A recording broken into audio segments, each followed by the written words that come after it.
Okay, so we got the rustic ocean river table. So this is kind of like what it looked like halfway through. You guys have been following it, all my presentations, so you've seen some or not, if not most of all of this before. But we'll quickly go over it again. So the aesthetic, again, I wanted to make it like an ocean. The table naturally has a rustic aesthetic just because of the nature of just it's inherently rustic because it's like live edge wood and stuff. So I also wanted to make it look like an ocean. So this was the picture, one of the main pictures that I kind of like based that design around, and it's Cancun. I like the clear waters, like kind of blue, green, turquoise-ish. So that's what I was going for. Here's a cool example that I showed you guys earlier in the semester. One of my favorite examples I've seen like on the internet throughout, so it's pretty cool. Again, my materials, so there was quite a bit of materials. I didn't use all of it. Like I didn't end up getting wood oil just because I used the resin to seal it instead.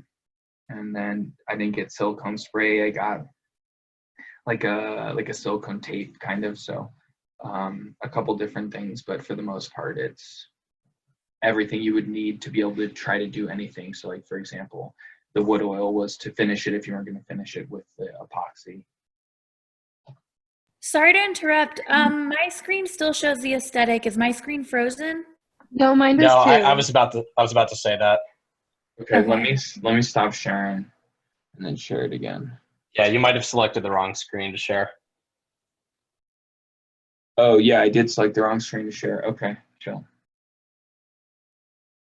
All right, cool.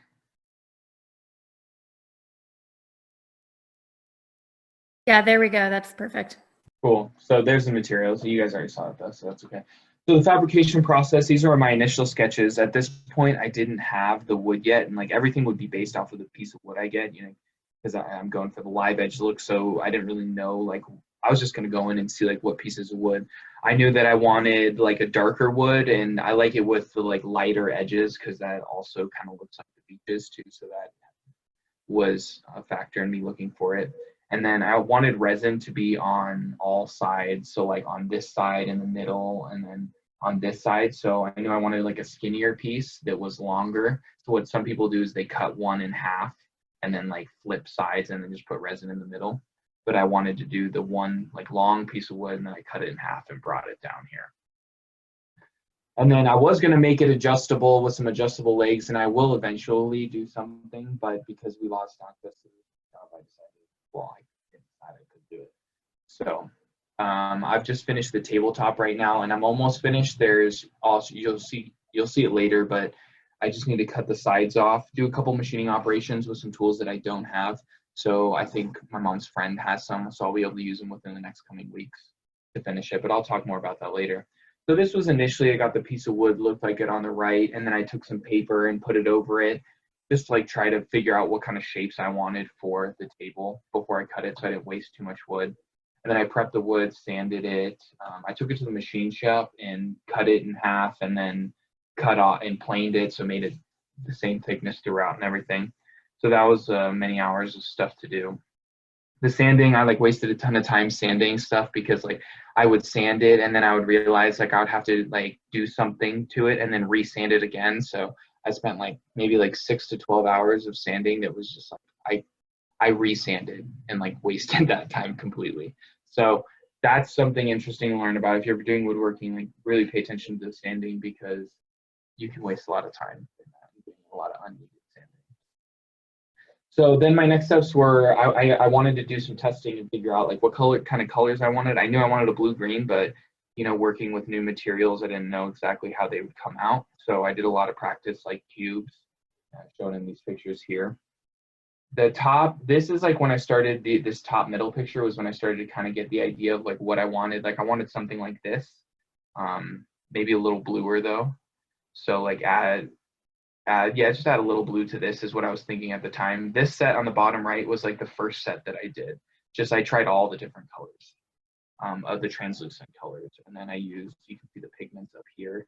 I was dabbling with certain pigments just to try to see.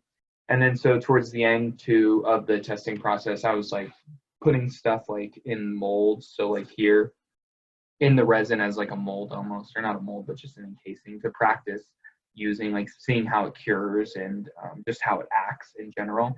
And then towards the end, I was like trying to polish these two. So it's actually a lot harder than it looks to polish to polish anything. So then I had to get the mold together. This was the pieces of wood with the tape over before, and then the picture to the right was after that. And this is the wood after I had sealed it and sanded it all, so it looks a little darker. It's starting to look a little nicer. This left was, I was dabbling with this one. I put like purple pigments in here and gold pigments in this one. So I wanted to see if like I could get like a cool different color using a pigment that I didn't originally decide that I wanted to use, because originally I wanted to do like blue and green, right, and white. But I used purple in this one. I thought this one actually looked like the ocean, like a dark version of the ocean. So I decided to do like a purple and white mix, and then do like a 2-part pour. So originally, at first I poured in this like green translucent color, and then the swirls that you see in there are this purple and white mixture in there. So this was the final color that I decided that I wanted to do. And let's see, I have a video here. So then after the main pour, this is what the first like ones came out like. It looks beautiful. I absolutely love it. And so I did too much practicing with the resin, and I used a calculator online that was wrong. I didn't actually do the calculation myself, and I didn't have enough resin. If you notice here, there's like a little inch or a 1/4 of an inch that didn't get filled, which at first was a bummer. I was like, man, that sucks. Like that's like why I planned for this, to like, so this doesn't happen, and it happened.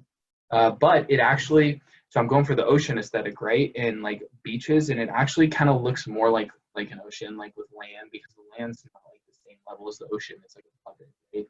So I thought that was really neat. It was a mistake that turned out to be good. So this right here on the left, you can see the first pour that I did. It was the clear color, and then after I poured in the white and purple mixture and it cured, it kind of looks like this. So then I took it out of the mold, and I have to let it cure a couple more days. But this is what it looks like right now. And what I thought was really cool is like that picture that I was going for, this one, it kind of looks like that. So that's cool. I was really happy about that. And then I have some video. I have a video that I'll show you guys too. But it's kind of like what the light looks like through it. It looks totally different. Like pictures and videos, I don't know, you have to see it in person. It doesn't really do it any justice, because it looks totally different here than it does like here, for example. I mean, kind of similar, but a little different. So here's a video. Can you guys see the video? Yeah. Yeah, we can see it.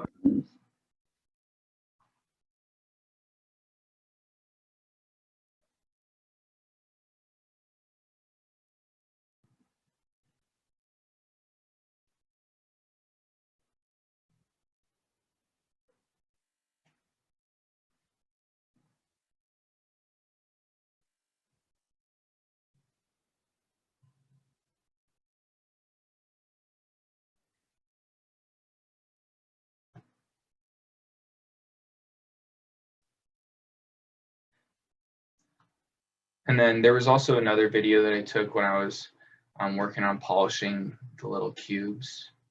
Oh, let's see, here it is.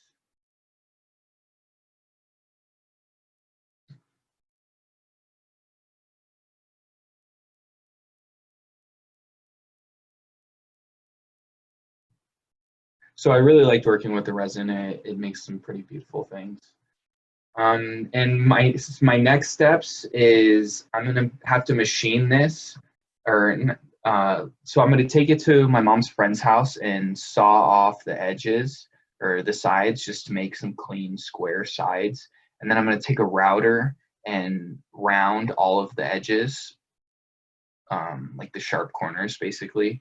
And then after that, I'll sand the whole thing down, and then I'll do a final, what's called a flood coat over it, just to get this like glossy finish. So after I like cut the sides and sand it down, it's going to get dull again, and it's super hard to polish it just like using like sanding and polishing compound. And it's actually a lot simpler if you just like, when the resin is exposed to air and it cures clear, like crystal clear. So what I'm going to do is sand it all down, get all those cuts, and then elevate it, like put some like little boxes or pieces of wood underneath it to elevate it, and then pour the epoxy over the entire thing and let it drip over the sides, and then it'll give it a nice, good, clean finish coat, and it'll look like glass. So that's going to be really good. But that's my next steps in terms of the table. And then next semester, these are the legs I had designed. We'll see what I'll do with that, and maybe I'll make them different because I was running low on budget, so that's kind of why I chose like some simple stock materials and stuff. It might not be so aesthetically pleasing, so we'll see. Maybe I'll find some cool legs that I can buy for